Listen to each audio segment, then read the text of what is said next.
Discipline is forcing yourself to do what must be done, even when you don't want to. This is the truth most people avoid, but it is the truth that separates success from failure. The title says it clearly: How to Force Yourself to Be Disciplined. Because let's be honest, if you wait until you feel ready, you'll keep waiting forever. If you depend on motivation, you'll always fall short. Discipline is not a choice you make only on good days. It's the decision you make every single day, especially when it feels hardest. Think about it. How many opportunities have you lost because you delayed? How many times has comfort stolen progress from you? This message is not about theory, it's about reality. It's about learning to take control of yourself in the moments when excuses scream the loudest. If you can force yourself into discipline, you can change every area of your life. And that's exactly what you're about to learn. Chapter 1. Face your laziness directly and refuse to negotiate. Discipline is not something you stumble upon. It is not something that arrives at your door one morning with a smile. Discipline is something you must face, something you must confront, and most importantly, something you must force into your life when everything inside of you would rather avoid it. When you feel that pull of laziness, when your body says stay in bed, when your mind whispers that you deserve a break, that is the moment you must stand up and refuse to negotiate. Because if you negotiate with laziness even once, it will win the argument every single time. Laziness never runs out of excuses. Laziness will always have another reason ready. But if you refuse to negotiate, if you take your stand, you begin to build the kind of strength that changes your life. Laziness has a way of disguising itself. It does not always arrive as doing nothing. Sometimes it shows up as scrolling endlessly through your phone. Sometimes it comes as eating food you don't need. Sometimes it looks like busy work that keeps you from doing what really matters. That is how it wins. It fools you into believing you are doing enough, when in reality you are avoiding what is difficult. And the truth about life is this: progress is always found in what is difficult. The things that push you, the things that make you sweat, the things that demand your focus, those are the things that shape you into a person of discipline. If you want to become disciplined, you have to learn to see laziness for what it truly is, the enemy of your future. When you wake up in the morning and you feel the weight of the bed holding you down, that is the moment discipline is calling your name. You either answer it or you turn your back on it. But here is the reality. Every time you turn your back on discipline, you strengthen your laziness. Every time you choose comfort over action, you train your mind to obey laziness. And then, when it matters most, when your life demands focus, you will already be conditioned to quit. That is why it is so dangerous to negotiate with laziness. Even the smallest excuses begin to shape your character. You think you are only skipping a workout, but what you are really doing is building the habit of saying no to discipline. Now ask yourself, how many times have you chosen the easy option over the necessary one? How many times have you said, "I will do it tomorrow," only to realize that tomorrow looked exactly like today? That is laziness negotiating with you, and you accepted the deal. But if you truly want to live a better life, you cannot keep signing that contract. You must face laziness directly, look it in the eye, and refuse to make a deal with it. You say no. You take action in that very moment, even if your mind screams otherwise. That is what forces discipline into your system. You see, the reason so many people remain stuck is not because they lack knowledge. It is not because they lack opportunity. It is because they negotiate with laziness. They wait until they feel ready. They wait until the conditions are perfect. They wait until the motivation arrives. But those things never come when you expect them. If you sit around waiting for the perfect feeling, you will wait for the rest of your life. Discipline begins when you act before you feel ready. It begins when you face laziness directly, and you move in spite of it. The human mind is a master at creating comfort. It tells you stories. You worked hard yesterday. Take it easy today. You don't have the energy right now. Do it later. One skipped day won't hurt. These are not harmless thoughts. These are chains. They keep you tied down to the same level, the same results, the same life. And if you accept them, you become weaker without realizing it.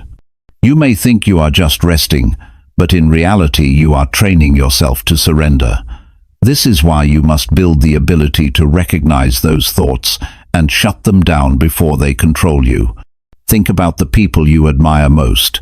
They are not more talented than you. They are not luckier than you. They simply stopped negotiating with laziness. They built discipline by refusing to listen to excuses, by forcing themselves to act, even when they didn't feel like it. That is the secret. It is not glamorous. It is not exciting. It is simply the power to say no to the weakness inside of you and yes to the actions that will move you forward. Now, forcing yourself to be disciplined is not about being harsh with yourself for the sake of punishment. It is about respect. It is about respecting your future enough to make decisions today that will serve you tomorrow. When you refuse to negotiate with laziness, you are telling yourself, I am worth the effort. My future is worth the sacrifice. My goals are worth the discomfort. That is not self-punishment. That is self-respect at the highest level. The truth is, laziness never really goes away. It will show up tomorrow, and the day after, and the day after that. You cannot eliminate it. But you can weaken it. You can strip it of its power by refusing to give in to it. Every time you choose action over excuses, you take a piece of strength back for yourself, and over time, the balance shifts. Laziness becomes weaker. Discipline becomes stronger. Eventually, discipline becomes who you are, not just something you do, but that transformation begins with a single moment. The moment you stop negotiating. It will not feel easy at first. Your body will fight you. Your mind will argue with you. You will hear every reason to delay. But you must train yourself to recognize that this is the exact moment discipline is built. Not when it is easy, not when it is convenient, only when it is hard, only when you don't feel like it. That is where strength is born. That is where a disciplined life begins. Ask yourself right now, what have you been putting off? What area of your life have you allowed laziness to win? Maybe it is your health. Maybe it is your studies. Maybe it is your career. Whatever it is, understand this.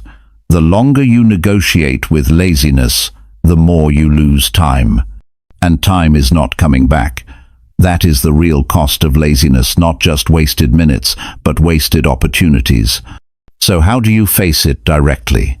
You start small. You pick one thing you know you need to do, and you do it immediately. You do not think about it. You do not debate it. You do not ask how you feel. You stand up and you act. That small victory begins to break the pattern. And once you break the pattern once, you can break it again and again and again.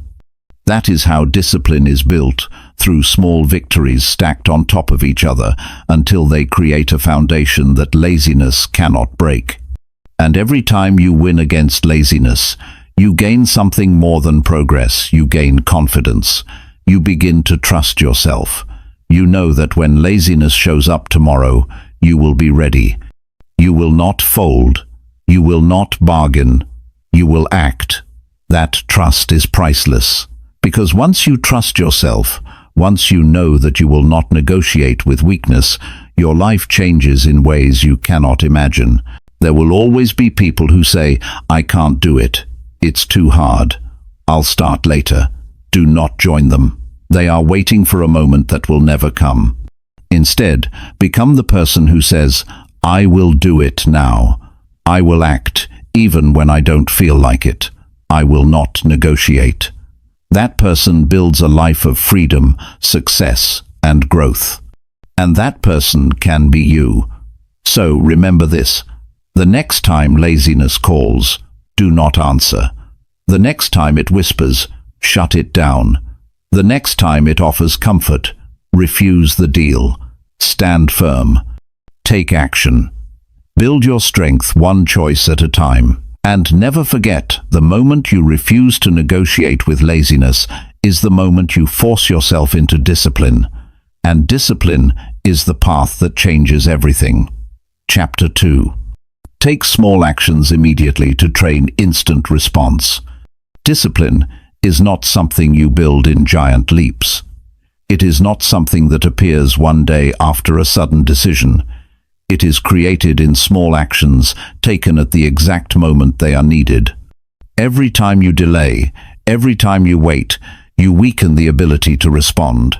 The secret to real discipline is learning to act immediately, to move as soon as the thought enters your mind, without hesitation and without negotiation. Those small, instant actions train your mind and body to respond without delay, and that habit becomes the foundation of strength in every part of life. Think about how often opportunities pass you by simply because you paused. You felt the urge to exercise but waited a little longer and then skipped it. You knew you had a call to make but told yourself you would do it later, and later never came. You had an idea to write something down but convinced yourself it could wait, and then you forgot. These small moments do not feel destructive at the time, but they slowly condition you to ignore your own direction.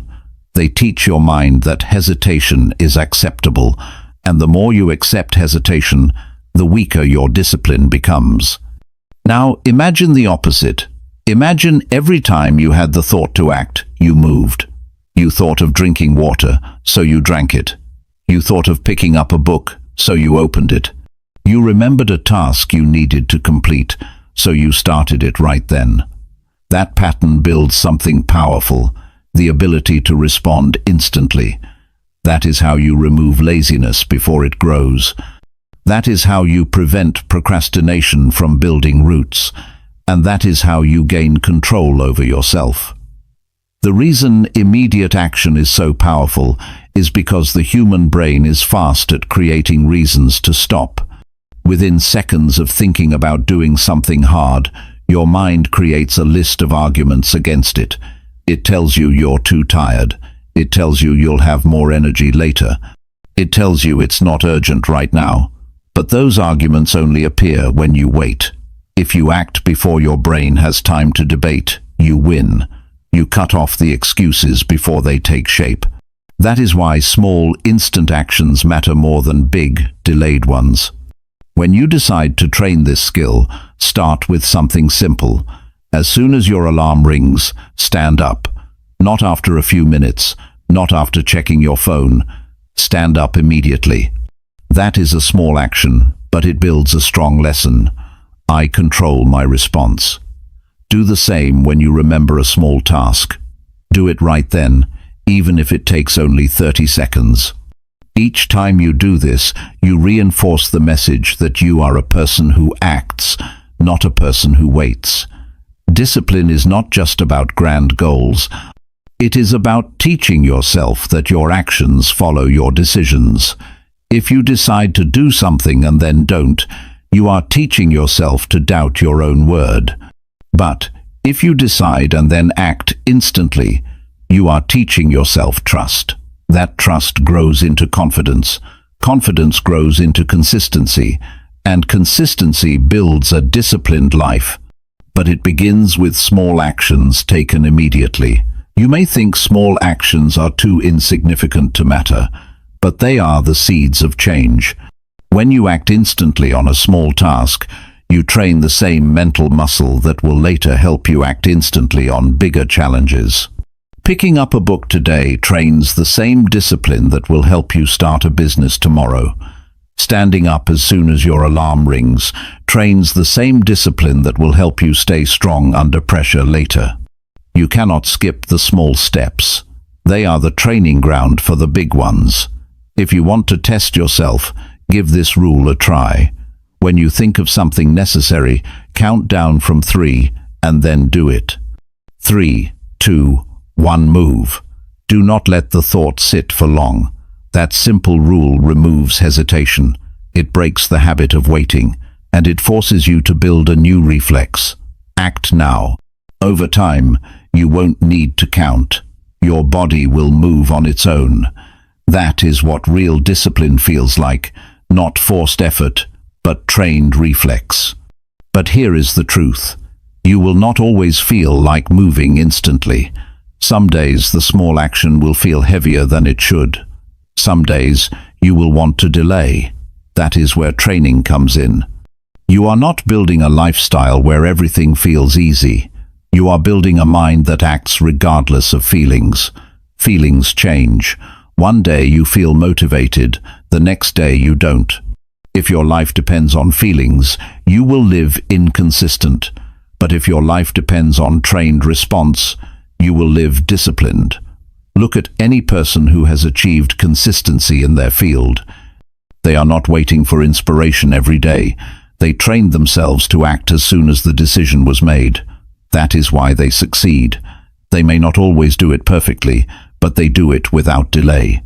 And the truth is, discipline is not about perfection. It is about consistency of action over time. That consistency is impossible without instant response.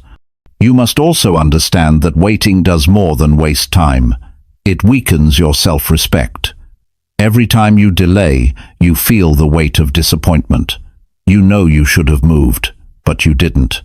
That small regret builds into frustration, and frustration, if repeated long enough, turns into self-doubt. That is the dangerous cycle of hesitation. But when you act immediately, even on something small, you feel a sense of pride. That pride fuels motivation. That motivation makes the next action easier. And soon, your life is filled with momentum instead of regret. Discipline is not a gift.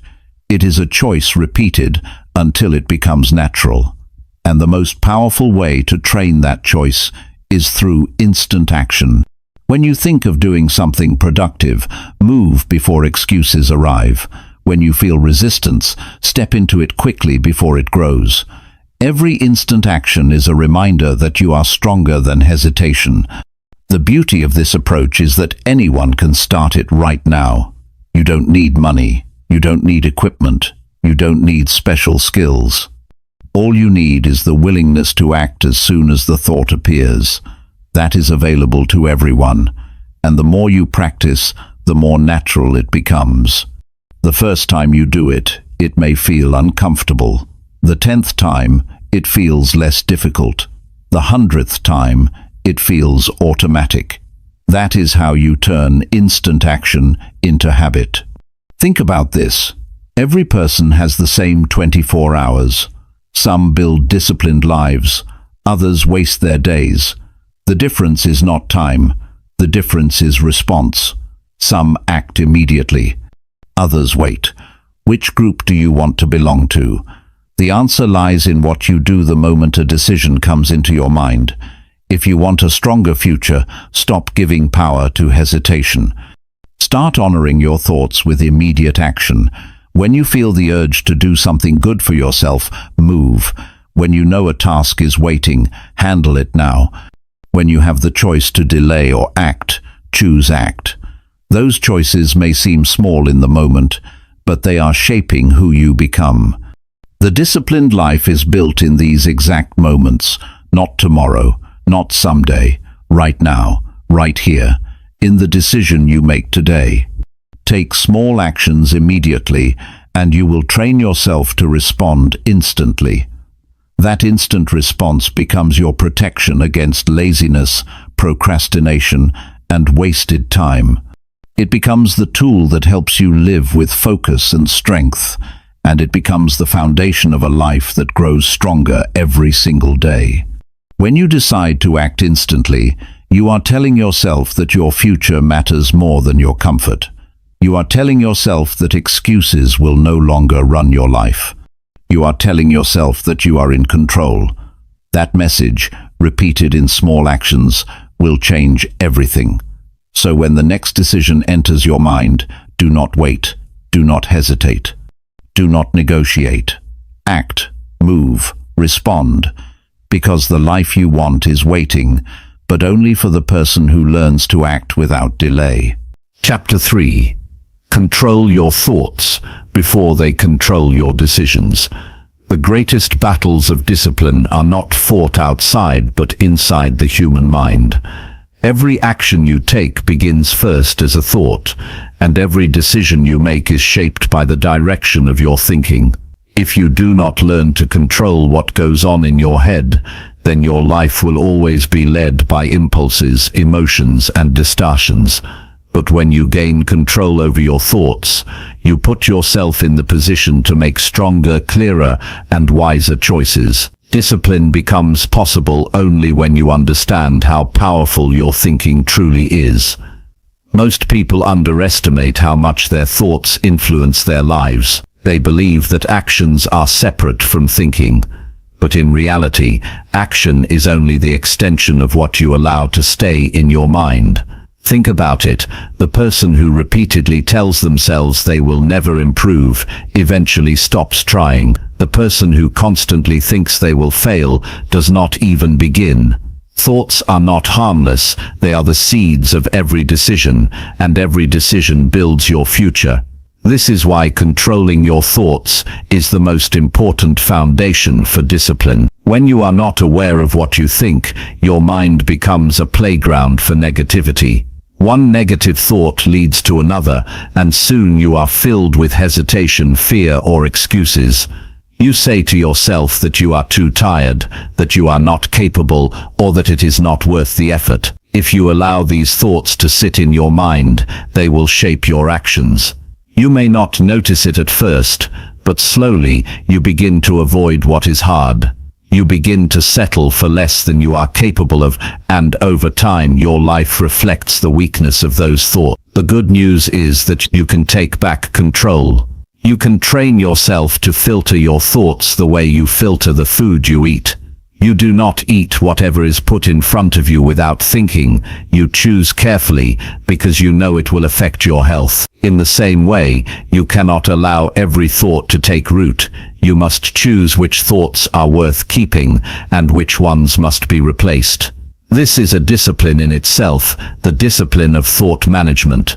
The first step to controlling your thoughts is awareness. Too many people live on autopilot, never stopping to notice what they are thinking.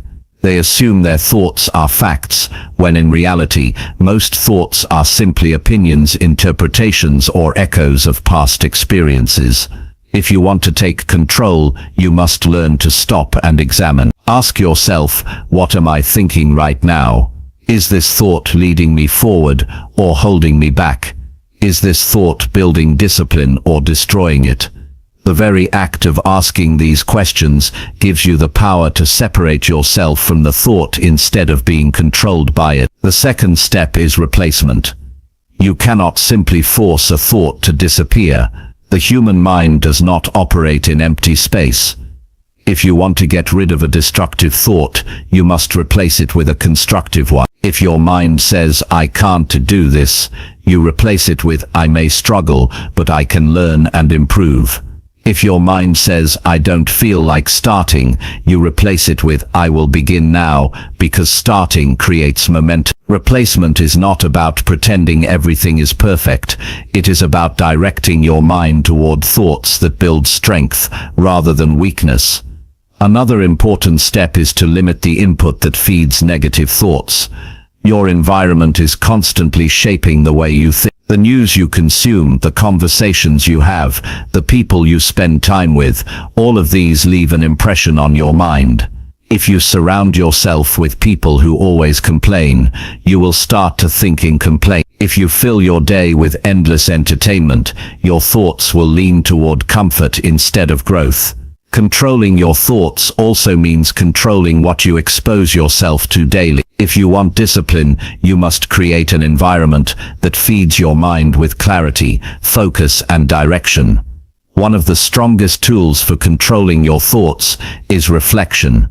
Set aside time each day to examine how your thinking guided your choices. Ask yourself, did my thoughts push me toward my goals or away from them today?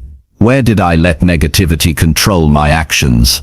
Where did I win the battle in my mind? This habit builds awareness and allows you to make corrections before poor thinking becomes a habit. The more often you reflect, the quicker you catch harmful patterns. Understand this truth: your feelings often follow your thoughts. If your thinking is undisciplined, your emotions will be unstable. You will feel discouraged, overwhelmed, or anxious, not because of circumstances, but because of how you are thinking about them. But when you control your thoughts, your emotions become more stable.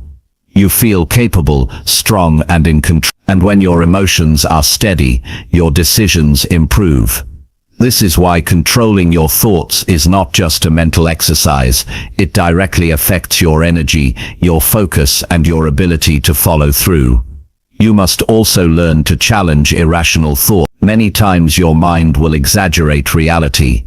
It will tell you the task is too big, that you don't have enough time, that failure is certain. But when you step back, you realize those are not facts, they are fears. Discipline grows when you confront those fears with truth. The task may be big, but it can be broken into steps. You may not feel ready, but you can start with what you have. Failure may be possible, but so is success. Challenging thoughts is how you prevent them from dictating your behavior. Controlling your thoughts is not about ignoring difficulty. Life will always present challenges. It is about choosing how you respond to those challenges in your mind before you respond in your actions. The person who disciplines their thoughts says, "This is difficult, but I can handle it one step at a time." The person who does not control their thoughts says, "This is difficult, so I won't try." Same situation, different thought, completely different outcome. If you want to make this practical, begin by paying attention to the small moment. Notice what you say to yourself when the alarm rings. Notice what you think when you face a hard task. Notice the thoughts that appear when you feel tempted to delay. Then begin the practice of replacing them instantly. Instead of 5 more minutes of sleep, say, "Getting up now strengthens me." Instead of "I'll do it later," say, "Doing it now keeps me disciplined." Instead of "This is too much," say, "I will take the first step." This is how you slowly retrain your mind to work for you instead of against you. Over time, as you win more battles in your mind, you begin to feel stronger. You trust yourself more because you know your thoughts no longer control you. You control them. That trust builds a kind of quiet power. You no longer feel like a victim of your feelings. You no longer let every distraction pull you away. You live with intention. That is the essence of discipline. Living by choice instead of reaction. One of the greatest benefits of controlling your thoughts is that it gives you freedom. People often think discipline is about restriction, but it is the opposite. When your thoughts are clear and directed, you are free from the chaos of impulses and doubts. You are free to decide your own actions instead of being pulled by every feeling. That freedom gives you strength, it gives you peace, and it gives you the ability to move forward consistently, even when life is difficult. The difference between those who stay stuck and those who grow is simple. The ones who stay stuck never take control of their thinking. They let their thoughts run wild, and those thoughts lead them into poor decisions, wasted time, and regret. The ones who grow learn to master the inner dialogue. They choose thoughts that serve them. They replace weakness with strength. And because of that, their actions follow a higher path. From this moment forward, make it your mission to notice your thinking. Treat every thought as a visitor knocking on the door of your mind. Some visitors you welcome in because they bring value. Others you send away because they bring harm. The power to decide who stays and who leaves is yours. When you exercise that power daily, discipline becomes not just an action, but a way of life. Do not wait until your thoughts drag you into poor decisions. Take control at the first moment.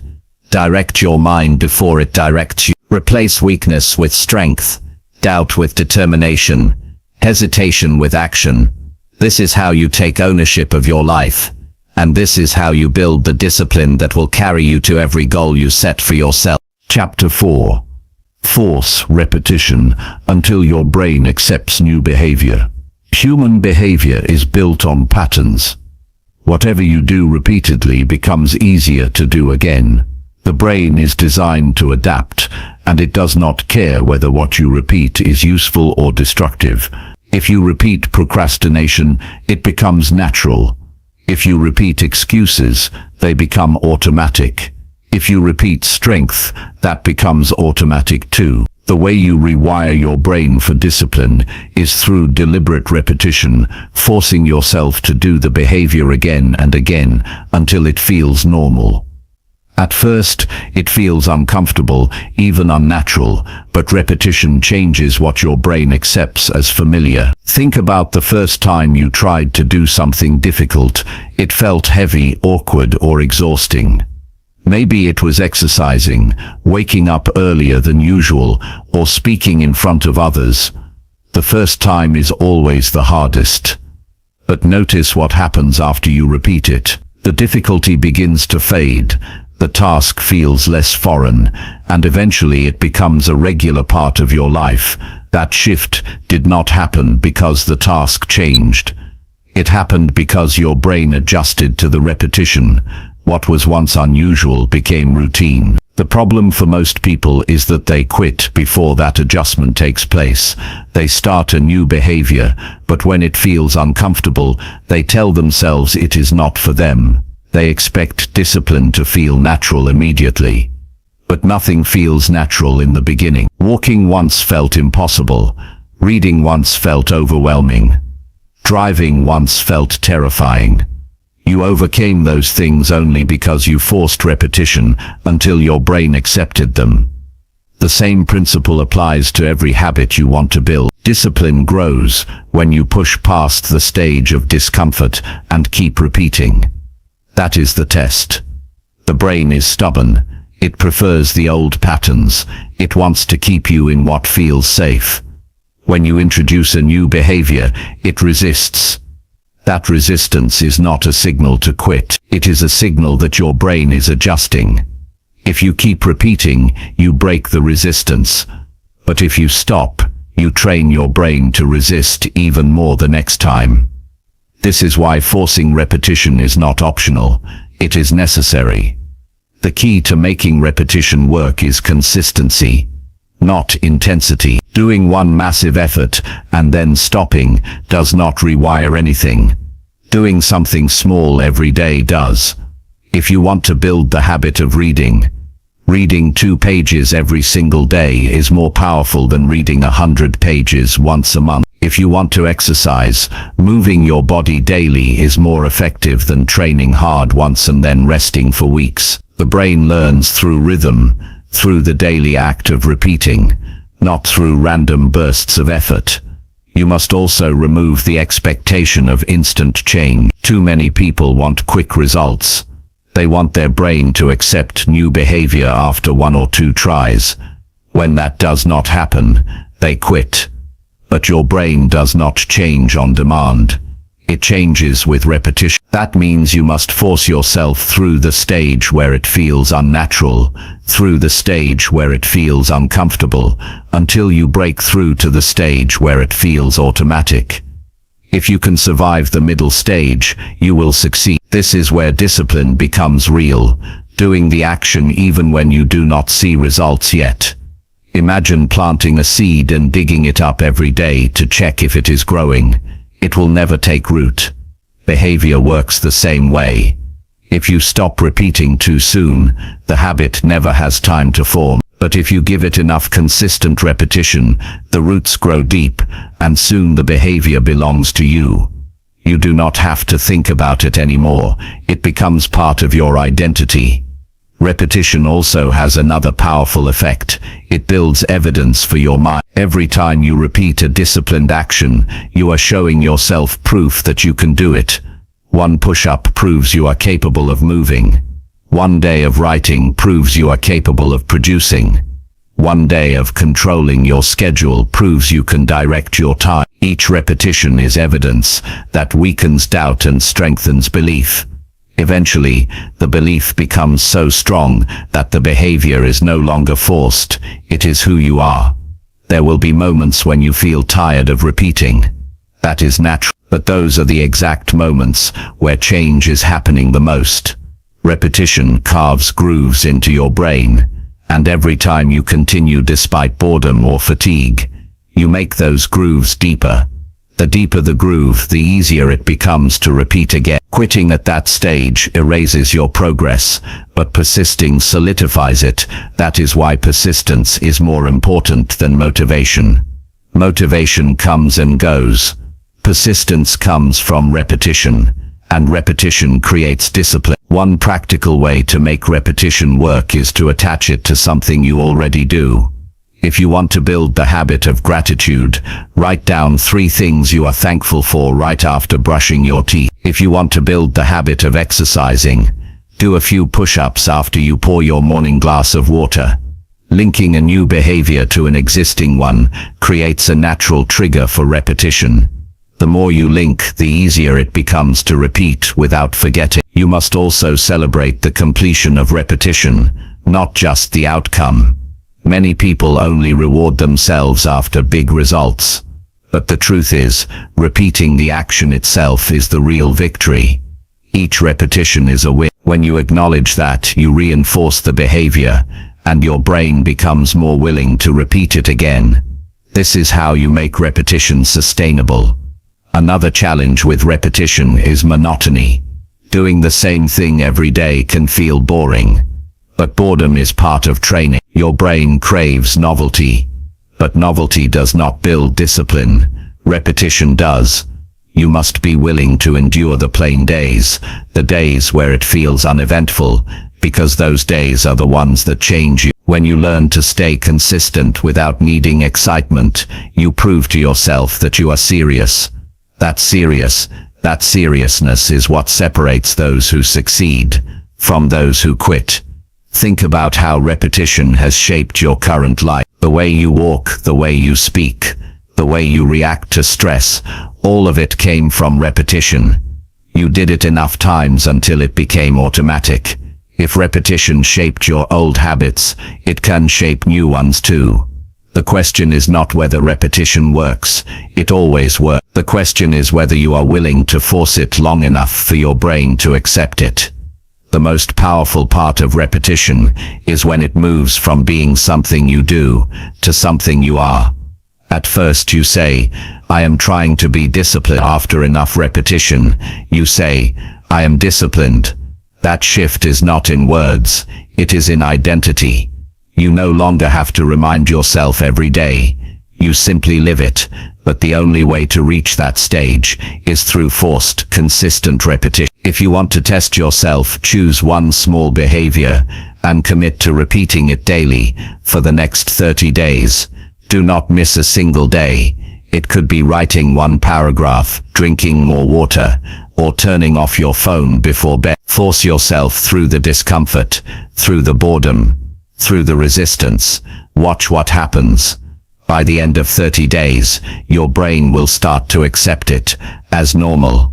Extend it to 60 days, and it becomes harder not to do it than to do it. That is the power of repetition. You shift the default of your brain.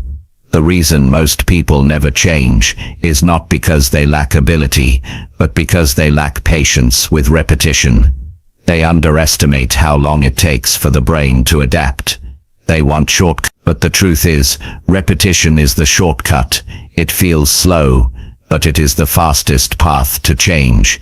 Because once your brain accepts a new behavior, you no longer fight against yourself.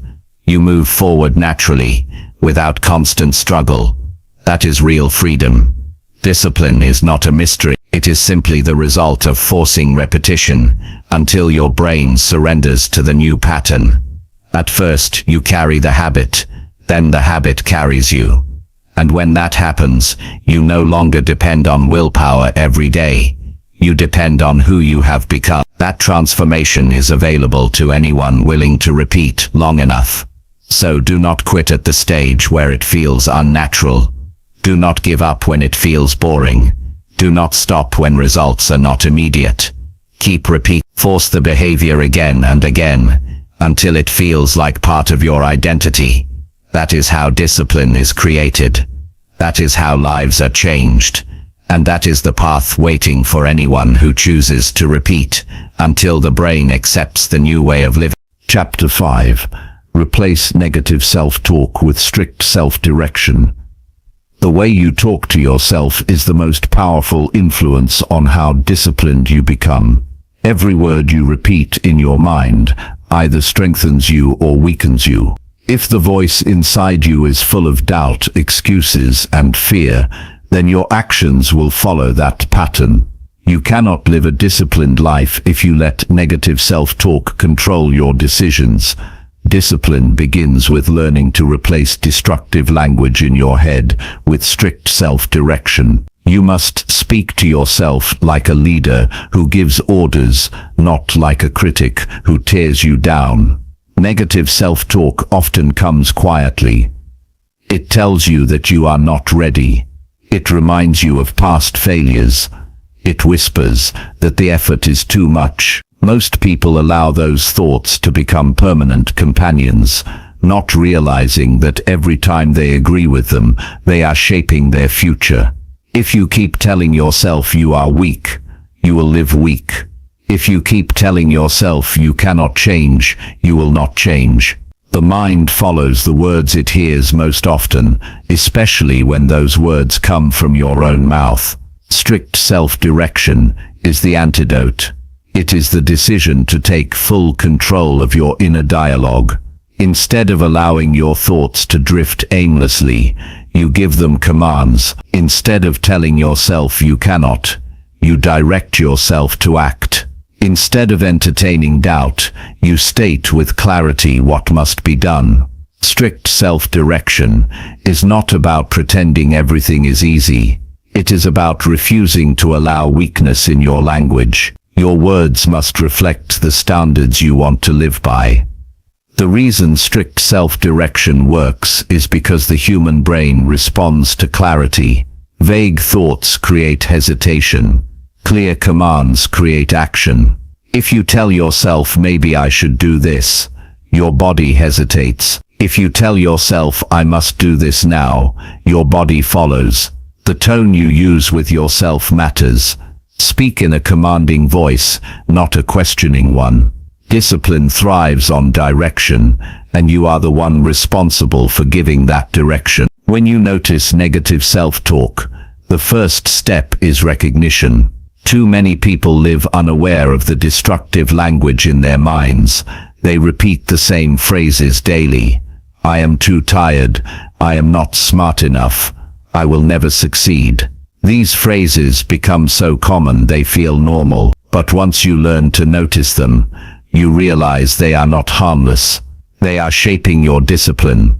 Recognition allows you to interrupt the cycle. When you catch yourself saying something weak, you stop it. You refuse to entertain it further. The second step is immediate replacement. Do not leave the space empty, because negative talk will always try to return. Replace it with strict direction. If you say, I cannot do this, replace it with, I will complete one step right now. If you say, I feel too lazy, replace it with, I will stand up and move immediately. Replacement turns destructive energy into constructive action. Over time, your brain begins to accept the new commands as the standard. Another key to replacing negative talk is precision. Do not give yourself vague encouragement. Do not simply say, I can do it. That is too broad. Instead, give yourself exact direction. Write one page now. Turn off the phone and focus. Start walking for 10 minutes. Precision eliminates the room for excuses. Negative talk thrives on vagueness. Strict direction kills it with clarity. You must also understand that strict self-direction requires firmness. You cannot give yourself soft orders and expect strong results. When your mind says, I don't feel like it, you must respond with authority. Do it now. That tone matters. You are not negotiating with yourself. You are leading yourself. Just as a coach directs an athlete with firm words, you must direct yourself with the same seriousness. If you treat your own words lightly, your actions will be light. If you treat them with seriousness, your actions will follow with strength. Self-discipline grows as you strengthen this inner dialogue. At first, you may feel resistance. The negative voice may push back. It will argue with you, reminding you of every past failure. But the more often you replace it, the weaker it becomes. The voice of strict direction grows louder, and soon it becomes the dominant one. You begin to trust your own words, because they no longer carry excuses, they carry authority. That trust is what builds confidence. It is also important to realize that negative self-talk does not always sound harsh. Sometimes it disguises itself as kindness. It tells you that you deserve to rest when you have not yet worked. It tells you that taking it easy today will not hurt. It tells you that tomorrow will be a better day to start. These thoughts feel comforting, but they are dangerous. They are traps that keep you weak. Strict self-direction cuts through those false comforts with clarity. It says, rest is earned, not given. Do the work first. It says, tomorrow will not be better unless you act today. That is how you protect yourself from the deception of comfort. Your environment will also influence your self-talk. If you spend time around people who constantly complain or lower their standards, their language will echo in your head. You will find yourself repeating their negativity, even when they are not present. That is why you must be careful with the voices you allow around you. Surround yourself with people who speak with clarity, strength, and direction. Their language will influence your own, and your inner dialogue will rise to match it. A practical exercise for replacing negative self-talk is to write down the most common excuses you tell yourself. Look at them clearly. Then, next to each one, write the strict direction that should replace it. For example, I am too tired becomes I will begin for 5 minutes regardless of energy. I will never succeed becomes I will practice daily until I improve. Read those strict directions often, until they become automatic. Each time the old excuse appears, you already have the new command ready. Strict self-direction is not about being unkind to yourself. It is about being honest and firm. Negative talk weakens you because it removes honesty. It exaggerates your limits and hides your strength. Strict direction gives you the truth. You may not feel ready, but you are capable of action. You may not see results yet, but repetition will bring them. You may not be comfortable, but you are strong enough to continue. That honesty may feel harder to hear, but it builds the foundation for discipline. The ultimate goal is to create a voice inside you that you trust completely. A voice that does not give excuses, does not waste time, does not lower standards. A voice that gives clear, firm direction and expects obedience. When you build that voice, you no longer have to rely on temporary bursts of motivation. You no longer have to wait for inspiration. Your own words drive you forward every day. That is when discipline becomes a natural part of your life. Over time you will notice the shift. The negative talk that once controlled your decisions will fade. The strict direction you practice will become automatic. You will wake up and hear yourself saying, "Stand up now." You will face a task and hear yourself say, "Start immediately." You will feel resistance and hear yourself say, "Do not stop until it is finished." That inner dialogue will guide you with power. It will feel like having a strong leader inside you, and that leader will always push you toward growth. Every disciplined person you admire has built this skill. They did not silence negativity by accident. They replaced it with strict direction, daily until it became second nature, and you can do the same. It requires awareness, replacement, precision, and firmness. It requires daily practice.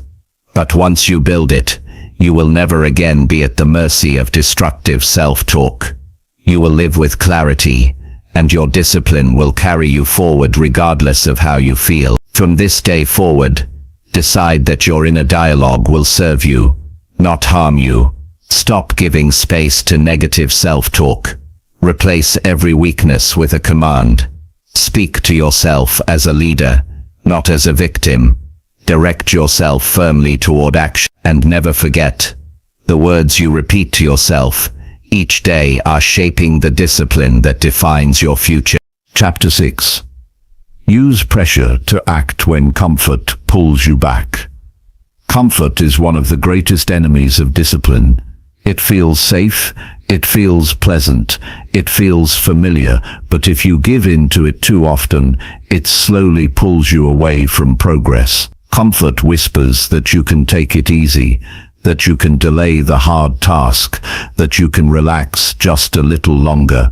At first, it seems harmless, but over time, comfort weakens your drive and lowers your standards. The only way to break its grip is to use pressure, to create conditions that demand action when your body and mind would rather stay idle. Without pressure, comfort will always win.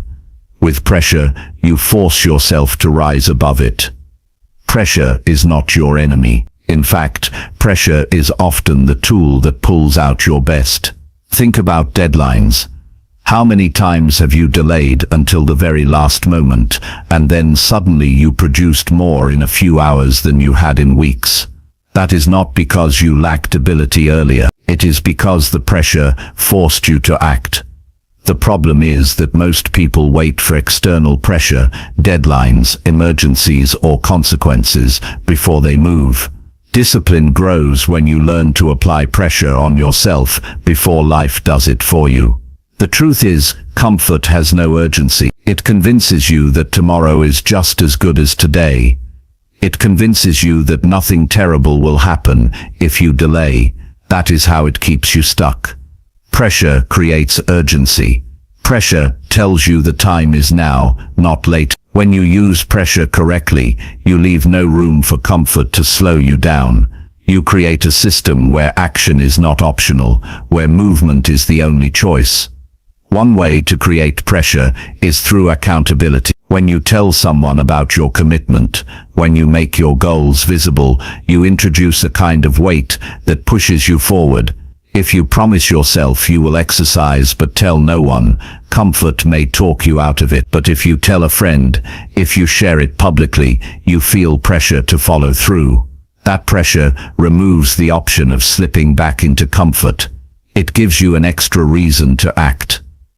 Another way to create pressure is through deadlines. A goal without a deadline is just a wish. If you say you will get something done someday, comfort will stretch that day into months or years. But if you give yourself a firm date, you create pressure that demands focus. Even better, shorten your deadlines. Challenge yourself to act sooner than feels comfortable. That urgency forces you to cut distractions and prioritize what matters most. Without deadlines, comfort will always stretch your timeline. With deadlines, you compress time and accelerate growth.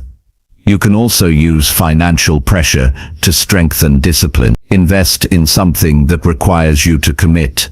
Pay for the class, buy the equipment, put money on the line. When you invest, you create pressure to use what you paid for.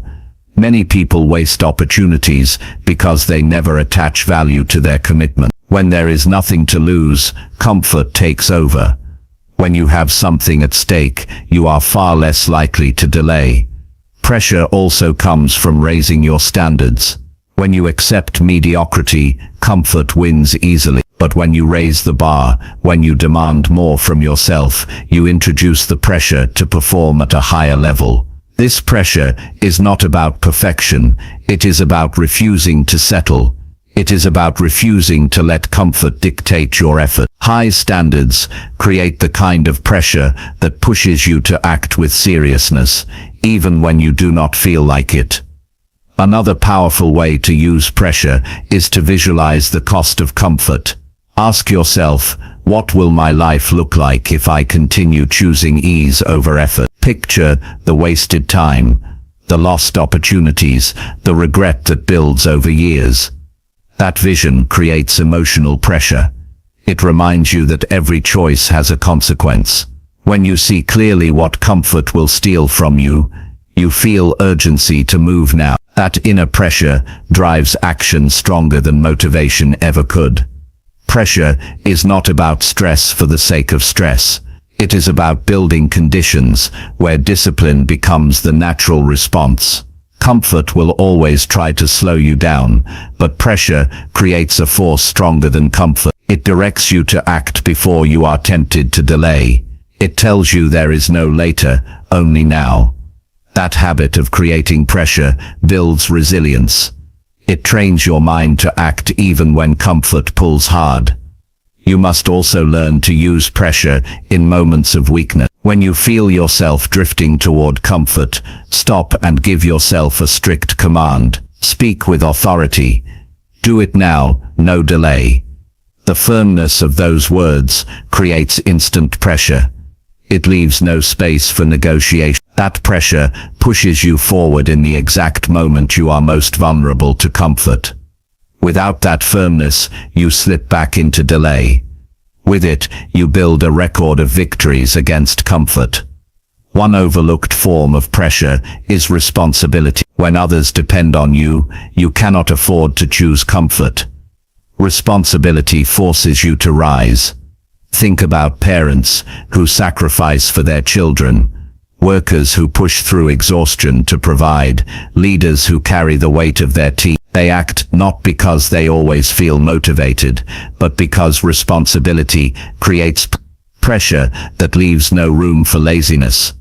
You can use this principle in your own life by taking on commitments that require your discipline. When someone else relies on you, comfort becomes a weaker option. It is important to understand that comfort will never disappear.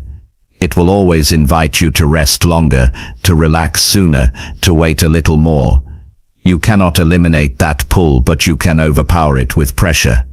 Comfort is gentle, pressure is firm. Comfort whispers, pressure demands. The one you choose to listen to determines the direction of your life. If you want to test yourself, put deliberate pressure on your day. Give yourself strict timelines. Remove the easy options. Announce your commitments to others. Place yourself in environments where excuses are not possible. Each time you do this, you strengthen the muscle of discipline. You train yourself to act under pressure instead of shrinking under it. Over time, pressure stops feeling like stress. It feels like structure. It feels like the system that keeps you strong when comfort tries to weaken you. Remember, some of your greatest achievements will come when you place yourself under conditions that leave no choice but action. Comfort cannot exist where pressure is present. If you rely on comfort, your life will shrink. If you rely on pressure, your life will expand. You will grow stronger, more reliable, and more disciplined with every decision. From this moment on, stop waiting for external forces to pressure you. Create that pressure yourself. Decide on strict deadlines. Announce your commitments. Attach value to your action.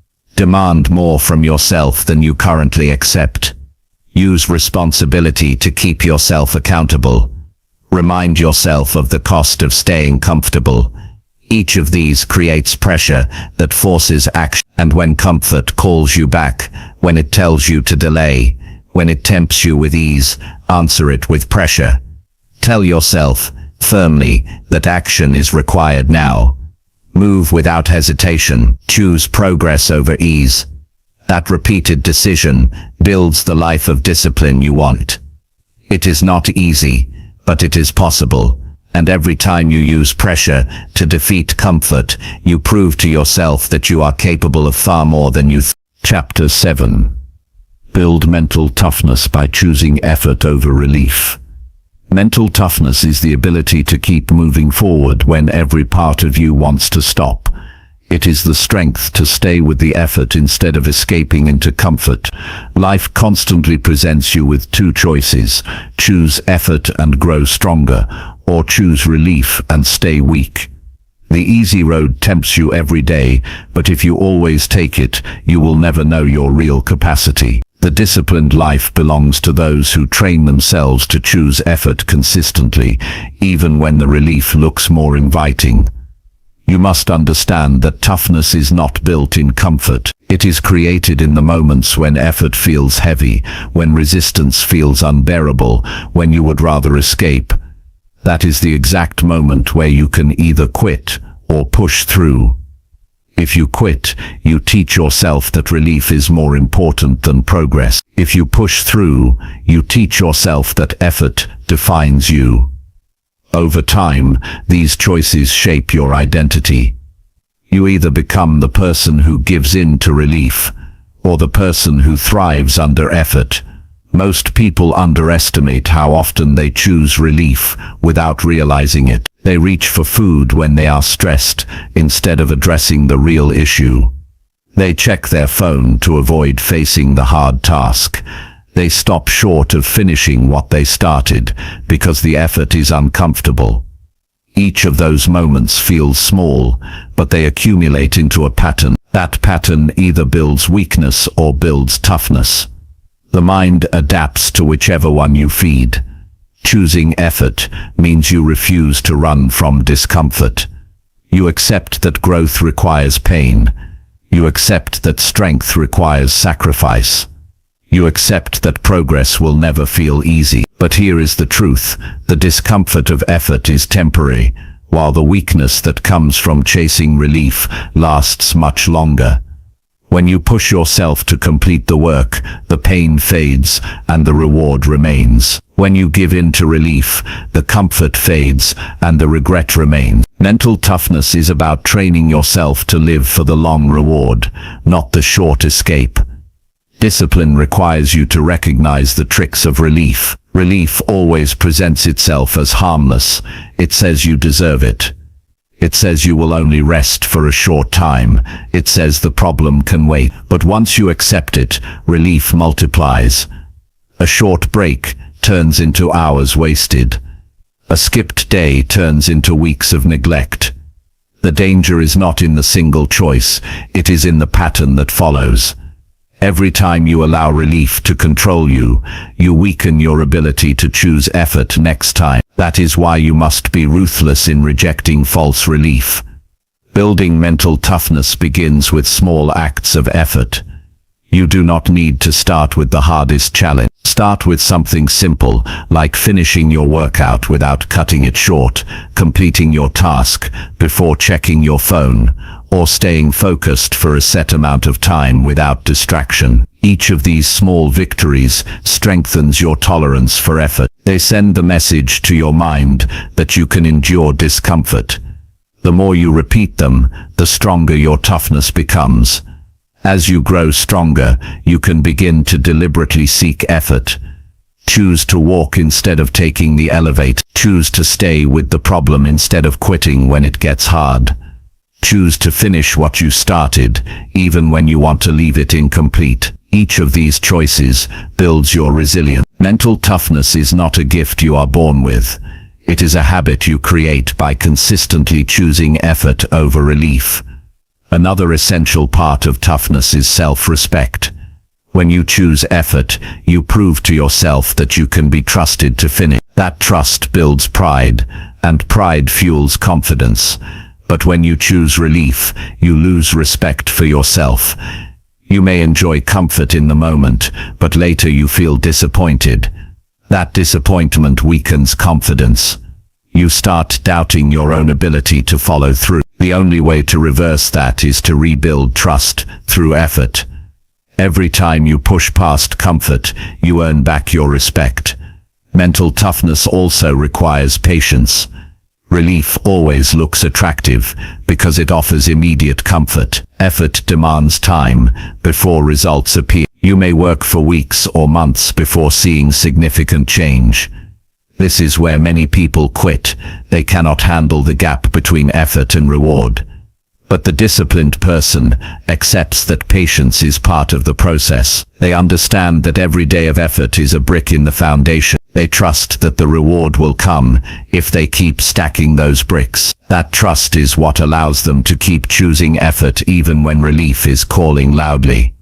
One practical way to build toughness is to set rules for yourself that you do not break. For example, you decide that you will not go to sleep until you complete your daily target. You decide that you will not stop halfway once you begin. These rules act as anchors.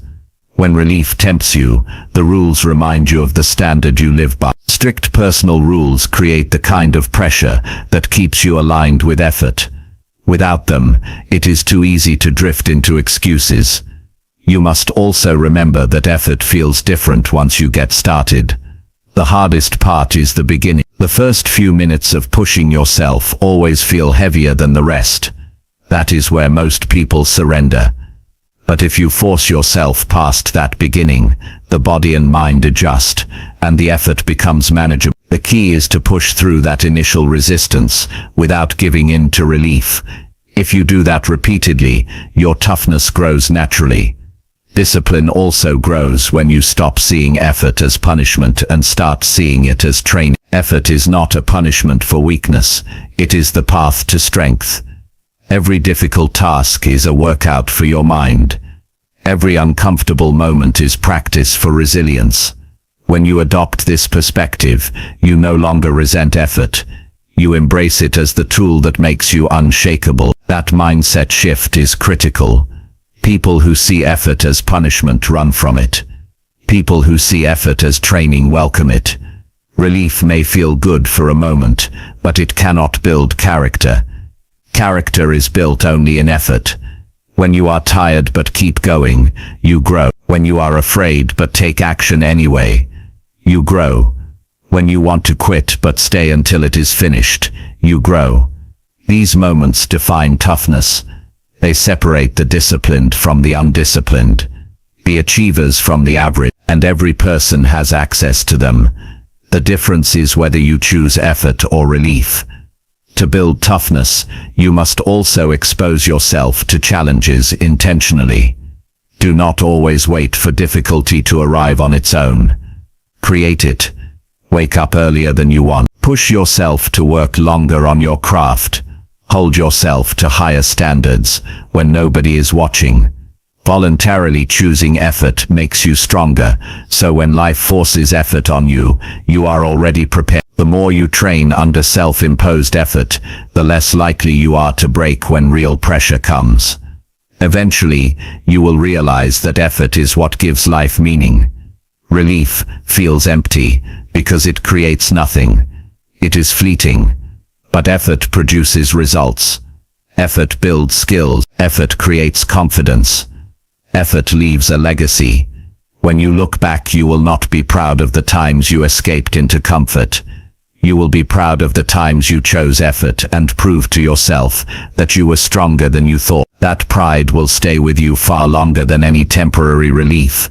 From today forward, begin to notice your daily choices. When comfort pulls you toward relief, stop and ask yourself, which decision will make me stronger? Which choice will make me proud later? Which path builds my discipline? The answer will almost always be effort. Then make the decision quickly. Do not give relief time to argue. Take the harder road, and remind yourself that this is how toughness is built. Over weeks and months, you will notice the change. Tasks that once felt overwhelming will feel easier. Challenges that once broke you will feel manageable. You will begin to carry yourself with quiet confidence, knowing that you can rely on your own strength. That transformation will not come from reading or wishing.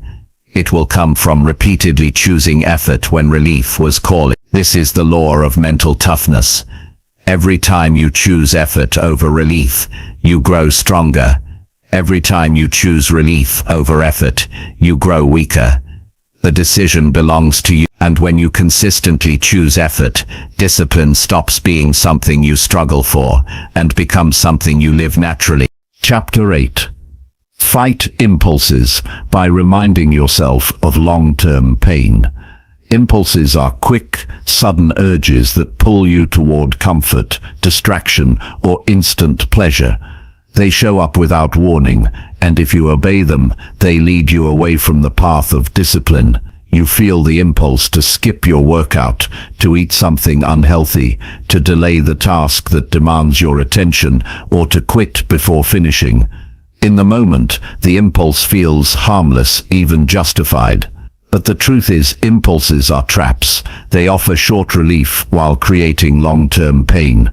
If you want to force discipline into your life, you must train yourself to fight those urges by reminding yourself of the cost of giving in. Every choice carries a consequence. The problem is that impulses blind you from seeing the long-term effect. They convince you to focus only on now. The sugary food feels good now. The skipped workout feels easier now. The delayed work feels lighter now. But tomorrow you feel weaker. Tomorrow you feel behind. Tomorrow you carry regret.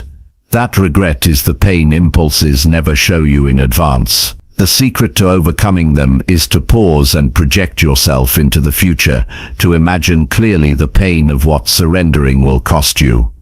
Think about the times you let an impulse control you. How did you feel afterward?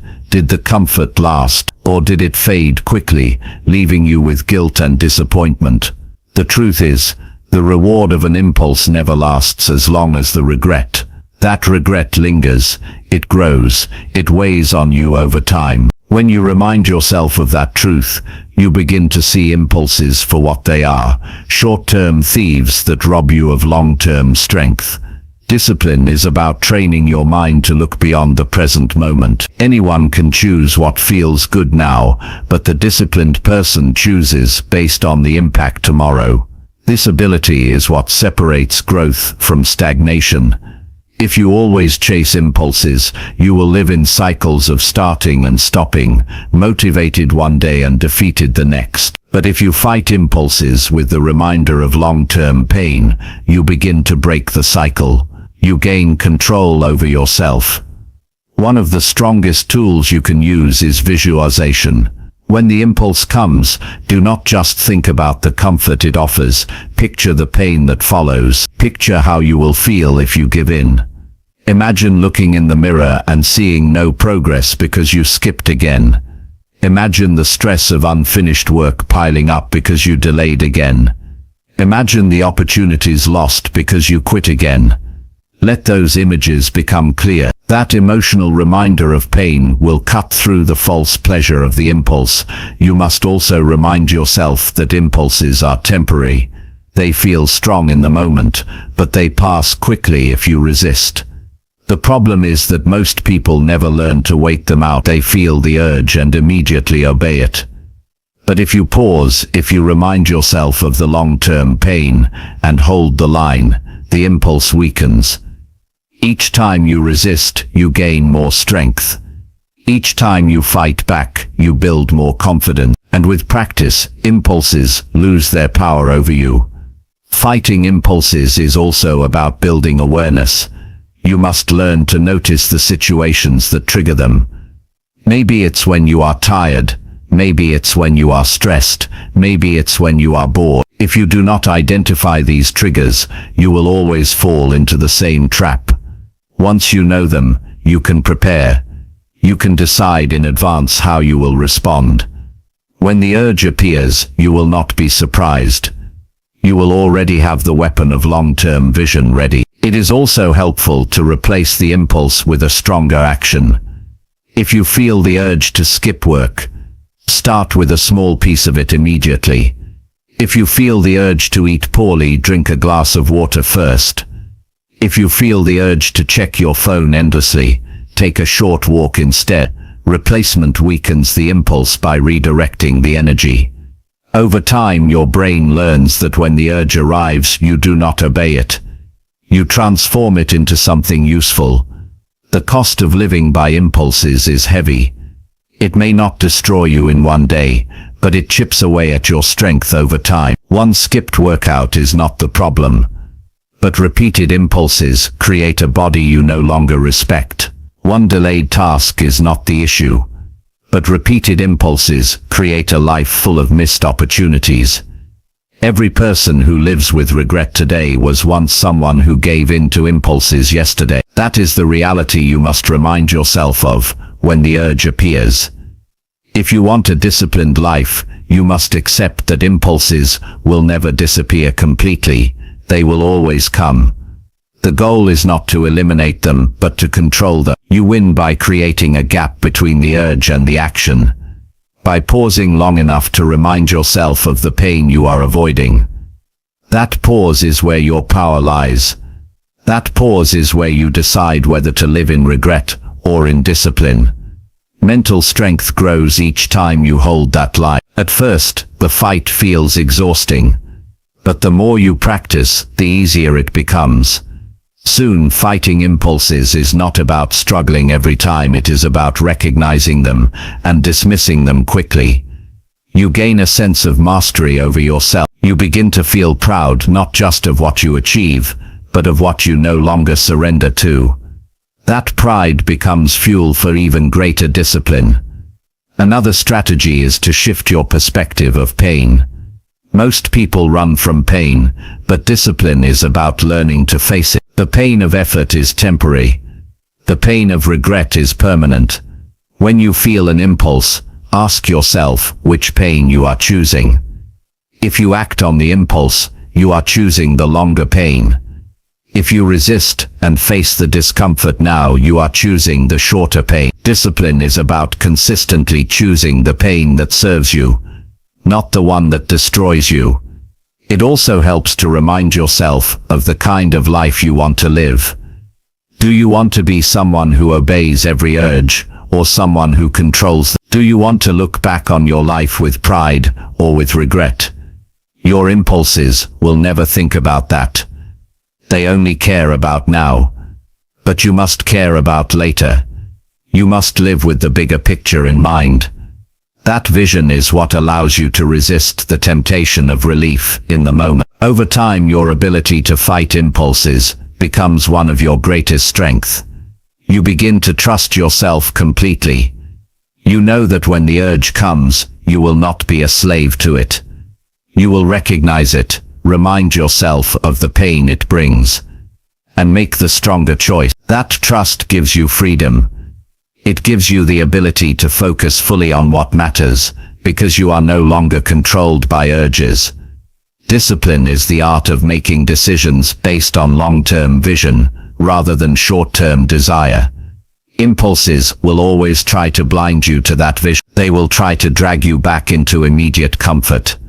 But when you fight them with the reminder of long-term pain, you take away their power. You create space between what you feel and what you choose. That space is where discipline lives. From this moment on, commit to never acting blindly on impulses. When the urge appears, pause. When the temptation calls, think of the pain it creates tomorrow. Let that thought be heavier than the comfort of now. Then act according to your higher standard, not your lower desire. Each time you do this, you strengthen your discipline. Each time you win, you prove that your future matters more than your impulses. The disciplined life is not built by perfect conditions or endless motivation. It is built by winning the battles of impulse every day. It is built by choosing effort over regret, vision over comfort, discipline over weakness. And it begins with one powerful skill: the ability to fight impulses by remembering the long-term pain they create. That reminder is the shield that protects you from regret and the tool that builds your strongest self. Chapter 9. Direct your energy only toward tasks that truly matter. Every person wakes up each day with a limited supply of energy. That energy can be directed toward building a meaningful life, or wasted on distractions that lead nowhere. Discipline is not just about forcing yourself to act. It is about making sure your actions are directed toward the tasks that truly matter. Without this focus, you can work hard all day and still feel empty because your energy went to things that made no real difference. A disciplined life is not measured only by activity, it is measured by progress in the areas that shape your future.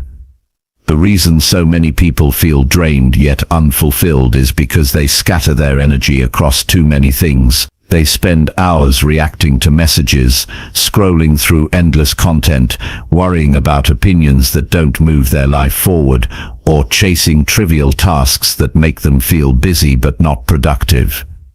At the end of the day, they are exhausted, yet nothing important has been built. That is the trap of undirected energy.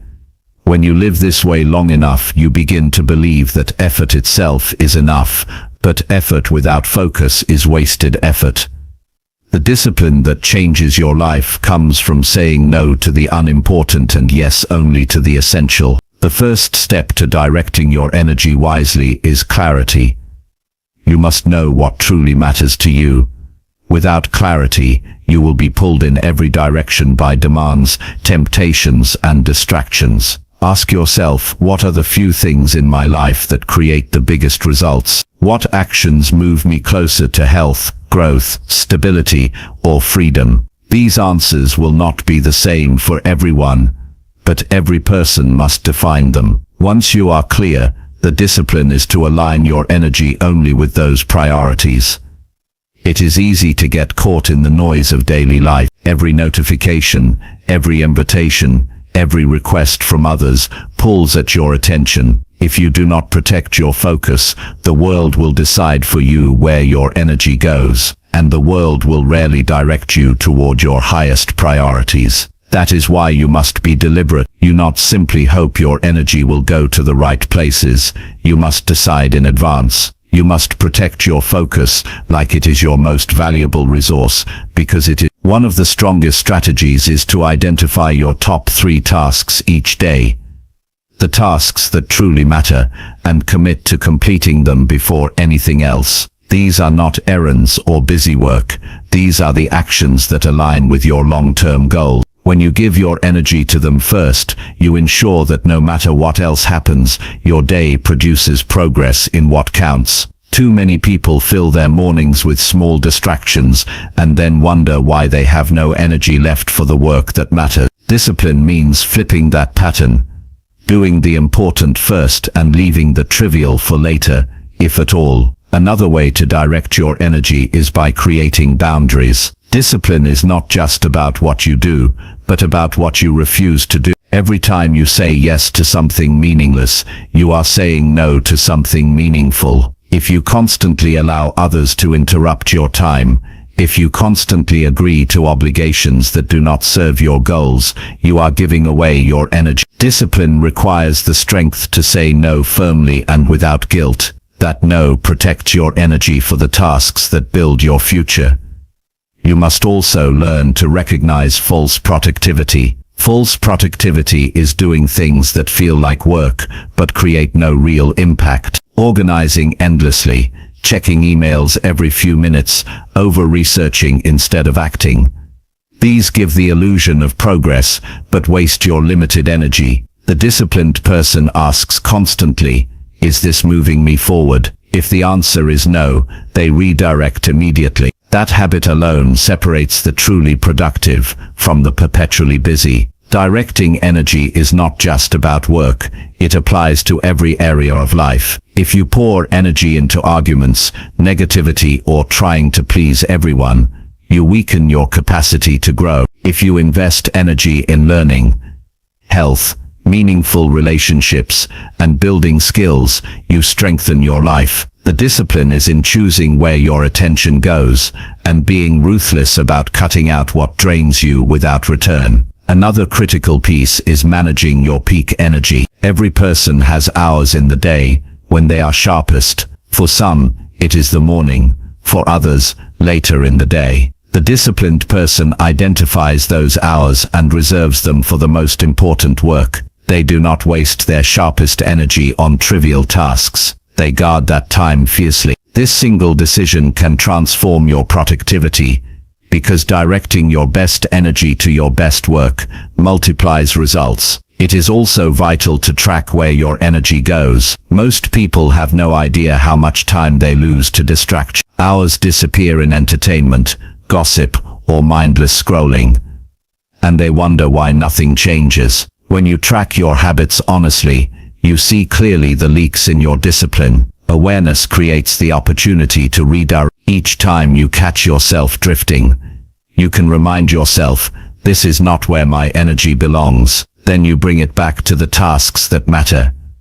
Directing energy requires courage, because it often means disappointing others. People will always want your attention for things that benefit them, not you. They will not care if it drains your focus. If you do not stand firm, you will constantly give away your energy. Discipline is not about being selfish, it is about being intentional. If you cannot protect your energy, you cannot build the life you want. And when you waste your energy, nobody else pays the price, you do.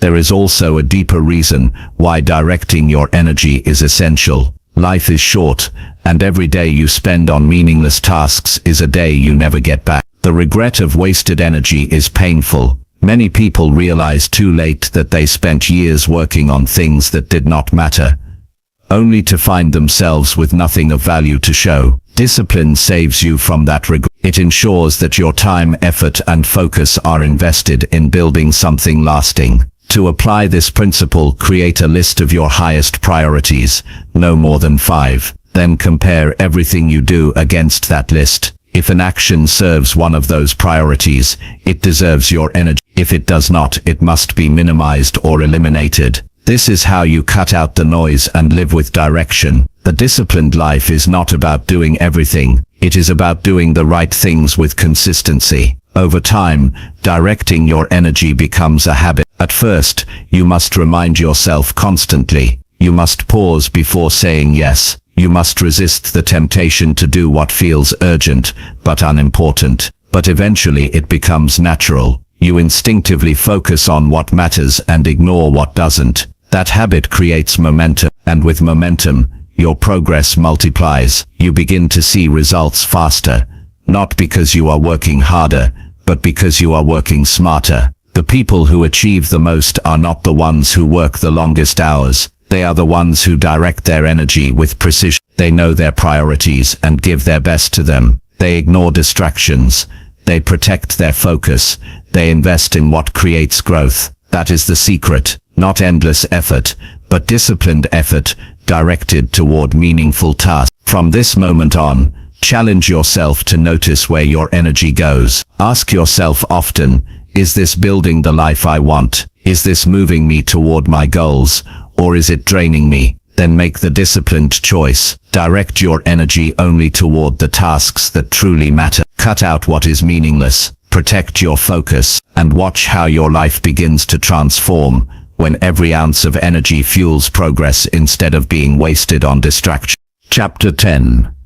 Condition your mind to act without waiting for motivation. Motivation is a feeling, and feelings are unreliable. They come and go without warning. One day you feel unstoppable, the next day you can hardly get yourself to move. If you build your life on waiting for motivation, you will never be consistent. You will only act when conditions feel good, and you will fall back the moment they don't. Discipline requires something stronger than motivation. It requires conditioning your mind to act regardless of how you feel. This conditioning is what separates people who dream from people who achieve. The truth is that action does not depend on motivation. Action creates its own energy. Many people get this backwards. They sit and wait for the right emotion to appear before they begin. They think they need inspiration before they can start the project, go to the gym, or change their habits. But inspiration often only arrives after action has already begun. The very act of moving generates the momentum that feelings cannot. If you only move when you feel motivated, you will waste countless opportunities. If you train yourself to move without it, you will create results every day. Conditioning your mind to act means removing choice from the equation. When you decide that something must be done, you no longer wait to see if you feel like it. You act because it is required. Just as a soldier does not decide whether to train, just as a pilot does not decide whether to check the aircraft, you build rules for yourself that do not depend on moods. Those rules condition you to follow through whether you feel excited or tired, inspired or bored. You move because you trained your mind to obey the decision, not the feeling. One of the most effective ways to build this conditioning is to create non-negotiables. These are commitments you do every day, no matter what. It could be writing a certain number of words, exercising for a set time, or dedicating part of the day to focused work. The point is that they happen without discussion. By repeating them daily, your brain learns that they are automatic. You no longer sit in the morning debating with yourself. The habit takes over. That is conditioning. This practice begins small. Do not overwhelm yourself by trying to change everything at once. Pick one area where you will remove the need for motivation. Commit to it daily. At first you will resist. Your mind will scream for comfort, but each time you act anyway, you weaken the hold of laziness and strengthen the habit of discipline. Over time, the resistance fades. What once felt forced becomes natural. The more you repeat it, the more conditioned your mind becomes. Another important piece of conditioning is to shorten the gap between decision and action. The longer you wait after deciding to act, the more space you give for excuses to appear. If you decide to exercise, start immediately. If you decide to study, open the book right then. Delay feeds hesitation, and hesitation kills discipline. Immediate action, even if small, locks in the decision. Your mind learns that once you decide, you move. That repeated pattern rewires your behavior until acting instantly is automatic.